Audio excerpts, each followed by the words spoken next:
Aku seorang istri baru menikah dengan suamiku yang kucintai, dan seperti musim yang tak pernah lupa datang pada waktunya. Tubuhku punya siklusnya sendiri. Bukan aku saja, semua wanita pasti mengalaminya.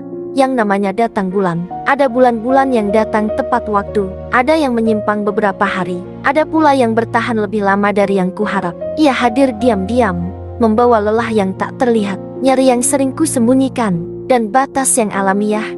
Bukan karena keengganan, melainkan karena tubuh sedang menutup pintu untuk sementara. Suamiku, lelaki yang kucintai, berjalan dengan irama yang berbeda. Langkahnya cepat, kehendaknya tegas, dan kesabarannya sering tertinggal beberapa meter di belakang. Di hari-hari biasa, perbedaan itu tak terasa. Suamiku bisa sampai 5 atau 6 kali dalam seminggu. Kami menertawakannya untuk dijadikan gurauan, menutupnya dengan kebiasaan.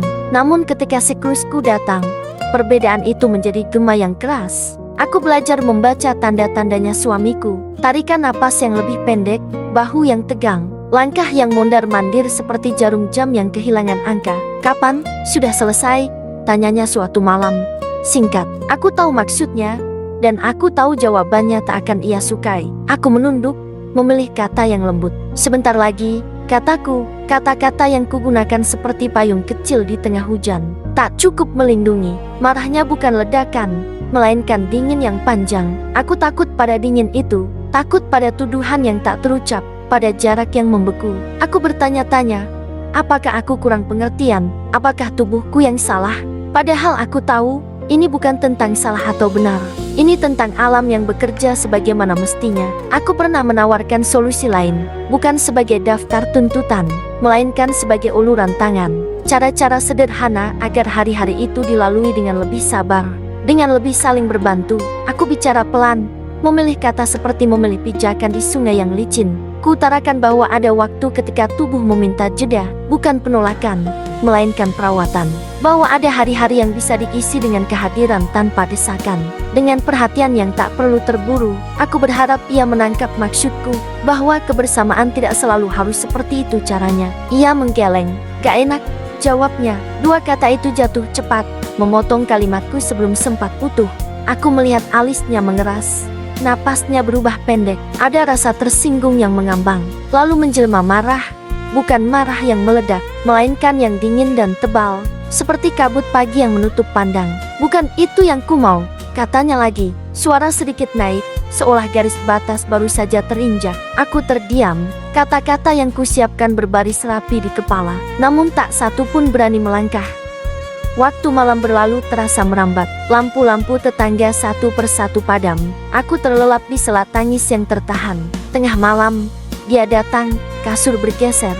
Ia kembali dan berbaring di sampingku. Napasnya berat, seolah membawa pulang sesuatu yang lebih dari sekadar lelah. Aku berpura-pura tidur, tapi telingaku terjaga. "Ma," katanya pelan. "Lagu." Aku membuka mata. Ia bercerita tanpa banyak pengantar. Kata-katanya seperti benang kusut yang dipaksa lurus, tentang Budi teman nongkrong di pos kamling tadi. Dia yang mengantarnya ke sebuah rumah yang pintunya terbuka, tentang seorang perempuan menjanda yang hidupnya keras. Ia mengatakan tidak melangkah jauh, setidaknya tidak seperti yang orang bayangkan. Katanya, sebelum apapun, mereka duduk dan berbincang. Ia mengaku mencurahkan isi kepala, tentang aku yang lagi berhalangan, tentang keinginan yang datang seperti gelombang, tentang kebingungan mencari jalan untuk melancarkan kegiatan yang tiap hari dilakukan bersama istri. "Aku disuruh istriku mencari wanita lain," katanya. "Bagaimana solusinya jika saat istri berhalangan? Apa yang harus dilakukan jika keinginan itu datang dengan hebat?" Janda itu menjawab, "Kelihatannya istrimu benar mencintaimu, rela walau hatinya tersakiti. Berarti Mas datang ke aku. Ini solusinya ya?" Aku jawab iya. Dia malah menasihatiku baik-baik. "Kasihan istrimu. Itu memang datang secara alami di semua wanita. Di saat itu istrimu butuh belayan dan kasih sayang darimu. Jangan mengumbar nafsumu yang tak terbendung itu. Aku juga wanita. Aku dulu merasakan itu. Meski sekarang aku sudah menjanda karena suamiku tiada. Aku lakukan begini karena kebutuhan hidup dan anak-anakku banyak." Dia menagis terseduh-seduh. Gak tega melihatnya. Dia menyuruhku, "Pulanglah, peluklah istrimu. Aku tidak mau melakukan ini denganmu." Hatiku luluh, ingatanku langsung kepadamu, istriku. Aku pun berkaca-kaca sedih. tahu apa yang kulakukan ini salah selama ini padamu. Suara itu pecah. Ia berkaca-kaca, dan aku tahu itu bukan cerita untuk mencari pembenaran. Itu pengakuan yang gemetar. Maaf, katanya, selama ini aku salah. Aku lupa bahwa menunggu juga bagian dari mencintai. Aku memejamkan mata. Di antara lega dan nyeri, dan ragu, ada ruang baru yang terbuka. Ruang untuk belajar lagi. Aku menggeser tanganku, menyentuh lengannya, bukan sebagai janji yang tergesa, melainkan sebagai tanda hadir. Malam itu tidak menyelesaikan semuanya. Namun di sana, di tengah kelelahan dan kejujuran, kami menemukan satu hal yang lama hilang, keberanian untuk saling mendengar. Dan kadang, itulah awal yang paling nyata. Di pagi hari, dengan hati setengah menerima dan setengah gak percaya akan suamiku semalam, aku tetap menyiapkan sarapan, menyapu lantai, menyiram tanaman. Hidup harus terus berjalan, kata orang, dan aku menjalaninya dengan senyum yang kupinjam dari keberanian. Jika ia bertanya, aku menjawab seperlunya. Jika ia diam, aku memberi ruang. Aku belajar bahwa mencintai kadang berarti menahan diri, kadang berarti bicara, dan seringkali berarti berdoa. Aku tak menganggap diriku suci atau paling benar. Aku hanya seorang istri yang mencoba menyeimbangkan cinta dan kenyataan. Aku ikhlas bukan karena aku kuat, melainkan karena aku berharap, suatu hari, kesabaran akan tumbuh seperti rumput setelah hujan, bahwa yang alami akan dihormati, bahwa marah akan diganti dengan mengerti, dan jika hari itu datang, aku ingin ia tahu, aku selalu di sini, bukan sebagai tubuh yang harus menuruti, melainkan sebagai perempuan yang hidup, dengan siklus, dengan doa, dan dengan cinta yang memilih.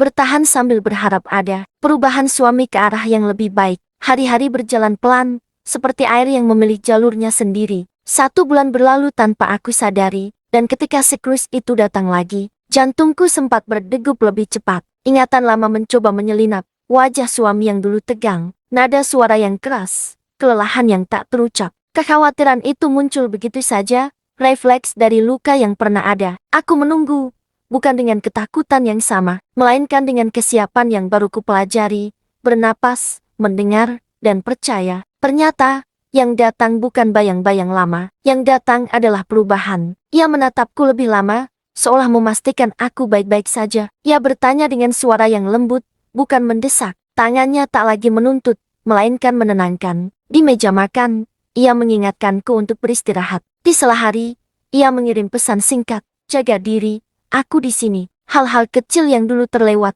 kini terasa besar. Aku tersadar, cerita malam itu, yang kupikir hanya pengakuan, ternyata menjadi titik balik. Ia tidak sekadar pulang, ia membawa pulang pemahaman. Ia belajar menunggu tanpa merasa kalah. Ia belajar mencintai tanpa syarat yang memberatkan. Perubahannya terasa utuh, seolah arah hidupnya berputar penuh, bukan setengah. Aku melihatnya berusaha, dan usaha itu menumbuhkan rasa aman yang lama hilang. Di dalam diriku, sesuatu pun mengendur. Aku tak lagi berjalan di atas ujung kaki. Aku berani jujur tentang tubuhku, tentang lelahku, tentang kebutuhanku untuk didengarkan. Dan dia mendengarkan, sungguh-sungguh. Kami menemukan bahasa baru untuk saling merawat, bahasa yang tidak tergesa, tidak menekan, tidak menyisakan takut. Cintaku kepadanya tumbuh dengan cara yang berbeda, lebih tenang, lebih dewasa, bukan cinta yang riuh, melainkan yang setia tinggal. Setiap doa yang kupanjatkan kini punya arah. Semoga kebahagiaan kami lahir dari pengertian, dari kesabaran yang dipelajari, dari keberanian untuk berubah. Aku percaya, jika dua hati mau belajar, maka hari-hari, bahkan yang sulit, dapat menjadi persinggahan yang nyaman.